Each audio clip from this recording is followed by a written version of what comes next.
PM-ശ്രീ പദ്ധതി റദ്ദാക്കണമെന്നാവശ്യപ്പെട്ട് കേന്ദ്ര സർക്കാരിന് കത്തയച്ച സംസ്ഥാന സർക്കാർ മുഖ്യമന്ത്രിയുടെ നിർദ്ദേശപ്രകാരമാണ് കത്തയച്ചത് എന്ന് മന്ത്രി വി ശിവൻകുട്ടി പറഞ്ഞു. ഇത് LDF-ന്റെ വിജയമാണ് എന്നും പദ്ധതിയെ ആദ്യാന്തം എതിർത്ത CPI സംസ്ഥാന സെക്രട്ടറി ബിനോയ് വിശ്വം പ്രതികരിച്ചു. PM-ശ്രീയുടെ വിഷയം ക്യാബിനറ്റ് ചർച്ച ചെയ്തതിന് ശേഷം ഒരു സബ് കമ്മിറ്റി രൂപീകരിച്ചിരുന്നല്ലോ.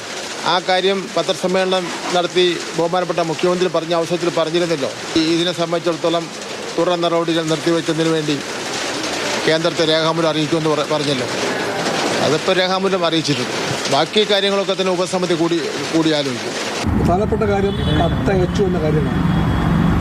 കത്തയച്ചു, ആ കത്ത് അയക്കുമോ, കത്ത് പോകുമോ, തീരുമാനം പാലിക്കുമോ, വാക്ക് ലംഘിക്കുമോ, ഇതെല്ലാം നിങ്ങളുടെ ആശങ്കയാകും. കമ്മ്യൂണിസ്റ്റ് പാർട്ടിയുടെ അഭിപ്രായത്തിൽ ഇത് ഉറപ്പിച്ചു പറയട്ടെ, വീണ്ടും LDF രാഷ്ട്രീയത്തിൻ്റെ വിജയമാണ്.